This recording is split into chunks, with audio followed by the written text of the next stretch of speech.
Hello guys, my name is Sakshi Pathania. Today we are going to discuss about the next topic of applied molecular biology, that is tool used in genetic engineering. इसमें हम वो सभी tools के बारे में, for example enzymes के बारे में, वेक्टर्स के बारे में, इन सभी के बारे में डिस्कस करेंगे जो टूल्स हम जेनेटिक इंजीनियरिंग में यूज़ करते हैं. And let's tell about introduction to the genetic engineering. So let's start. So what is genetic engineering? Genetic engineering, that is a modification in genes. So the simple addition, deletion or manipulation of a single trait in an organism to create a desired change.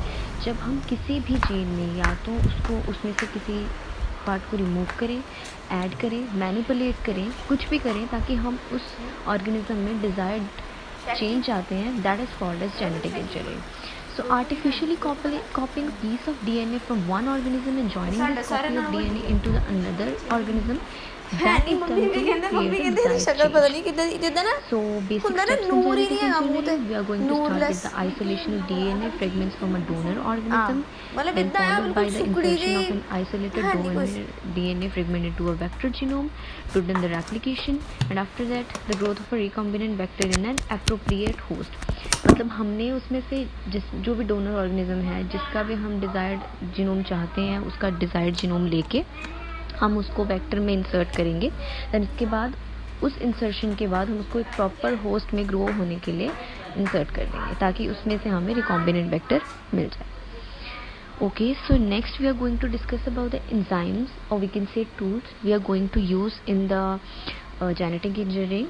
These are the number of enzymes which we are going to use in the genetic engineering: restriction endonucleases, DNA ligases, alkaline phosphatase, polymerases, reverse transcriptase, S1 nuclease. So we are going to discuss about this now. So let's start with the restriction endonucleases. So it is an enzyme that cuts DNA after recognizing a specific sequence of DNA. You can think of restriction enzyme as a molecular scissors. मतलब जैसे हम seizures का use करते हैं किसी भी चीज़ को काटने के लिए, like these we can use this restriction enzyme to cleave the DNA from a specific sequence, to cut a single gene from a larger piece of DNA, or that recognize the specific nucleotide sequence in double-stranded DNA and are of major tool used in the biotechnology, or we can say rDNA technology. इसमें दो type के हमारे पास restriction enzyme होते हैं, type 1 and type 2. Type 1 में क्या होता है, the enzyme has both endonuclease and methylase activity, and in type 2 only restriction activity is there. So इससे जो अब देखो, एक तो होता है एक बंदा दो काम कर रहा है, एक होता है एक बंदा एक काम कर रहा है.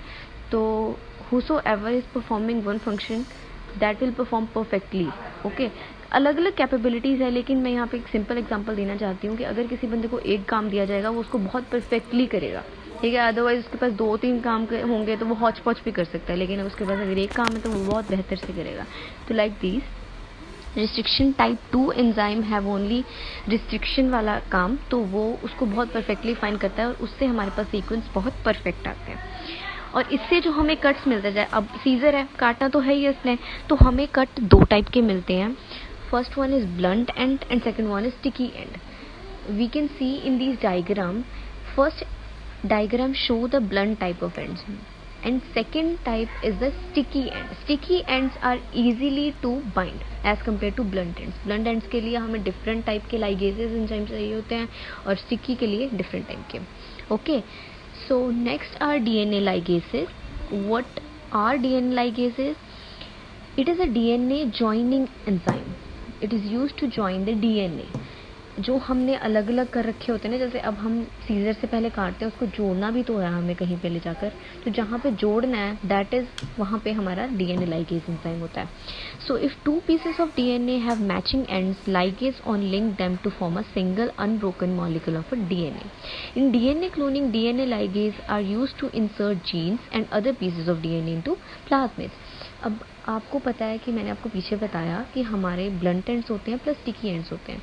अगर हम ब्लंट एंड्स को यूज़ करेंगे तो उसके लिए हमें ब्लंट एंड वाला डीएनए लाइगेज चाहिए होगा, और अगर स्टिकी को तो उसके लिए स्टिकी वाला लाइगेज चाहिए होगा. Like this, it catalyzes the joining of adjacent 3 hydroxyl and 5 phosphorylated DNA terminal in duplex. Okay, so ligation generally means the act of adjoining. Next is alkaline phosphatase. The broken fragments of plasmid, instead of joining with foreign DNA, join the cohesive end of the same DNA molecules. The treatment with alkaline phosphatase prevent the recirculation of plasmid vectors and increase the frequency of production of recombinant molecules. That means ये जो unwanted हमें लाइगेशंस होती है, जैसे suppose अब हम ligation करवा रहे हैं तो वहाँ पे और भी तो बहुत सारे मॉलिक्यूल्स या जीन्स होंगे जिनके साथ वो लाइगेशन कर सकता है, तो उन लाइगेशंस को प्रिवेंट करने के लिए और डिज़ायरेबल लाइगेशन को इंड्यूस करने के लिए हम अल्कलाइन फॉस्फेटेज यूज़ करते हैं. Next is reverse transcriptase. It is an RNA dependent DNA polymerase and therefore produces a DNA strand from an RNA template. इसका काम है DNA strand बनाना RNA template से. It has no associated exonuclease activity used for copying mRNA for preparation of cDNA for cloning, although it will also act as an DNA template. It produces a DNA copy of mRNA molecule. ठीक है, तो मतलब हमें अगर DNA बनाना है from RNA तो we can use reverse transcriptase. Next है हमारा S1 nucleus. S1 nucleus enzyme का काम होता है डिग्रेड करना सिंगल स्ट्रैंडेड डीएनए को एंड आरएनए को. The enzyme is used to remove protruding single stranded termini from double stranded DNA for selective cleavage of single stranded DNA and for mapping RNA transcripts. It catalyse the cleavage of phosphodiester bond, और ये दो type से इसको इसकी catalyse करता है. First one is exonuclease and second one is endonuclease. Exonuclease क्या करता है, capable of removing nucleotide one at a time from a molecule, and endonuclease working by cleaving the phosphodiester bonds within the molecule. Okay, so this is the difference between the SI nucleus, two type of nucleus enzyme. So next is our polymerases. Polymerases में क्या है, it synthesize a copy of nucleic acid molecules and are used in many engineering procedures. Large, अब इसमें ना एक leno-fragment होता है. What do we mean by leno-fragment? Leno-fragment of a DNA polymerase has DNA polymerase 1 activity. That means 3 to 5 exonuclease activity and is widely used in molecular biology. Leno-fragment क्या होता है, हम Leno-fragment के बारे में पढ़ते हैं. It exhibit 5 to 3 polymerase activity and 3 to 5 exonuclease activity, that is also called as proofreading, but lacks 5 to 3 exonuclease activity of DNA polymerase 1. मतलब ये लैक करता है उस एक्टिविटीज को, बाकी एक्टिविटीज करता है. सो नेक्स्ट पॉलीमरेज जिसका हम डिस्कशन करने लगे हैं, that is T4 DNA polymerase. A template dependent DNA polymerase catalyzes 5 to 3 synthesis from primed single stranded DNA, and T7 DNA polymerase catalyzes DNA synthesis in 5 to 3 distance. Okay, so further we have DNA dependent DNA polymerase, RNA dependent DNA polymerase, DNA dependent RNA polymerase. DNA dependent DNA polymerase that copies of DNA from RNA. RNA dependent DNA polymerase that synthesizes DNA from RNA, that works as reverse transcriptase. And DNA dependent RNA polymerase that produces RNA from DNA. So its name suggests its function.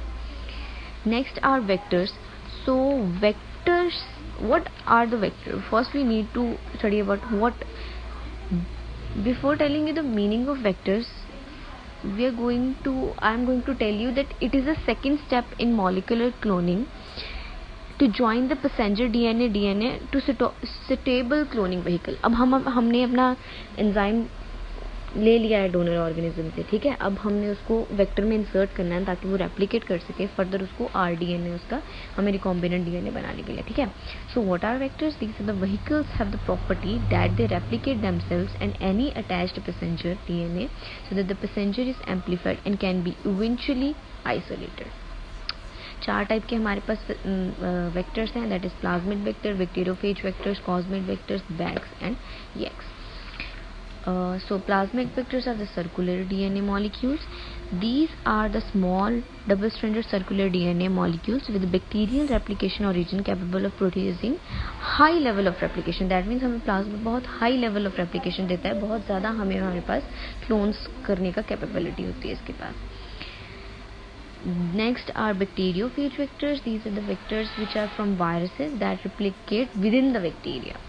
Next are phage M13 is a single stranded which we got from E. coli.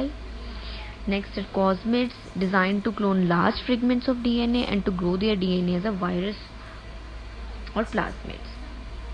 So this is all about our tools used in the genetic engineering and a brief introduction to the steps of genetic engineering.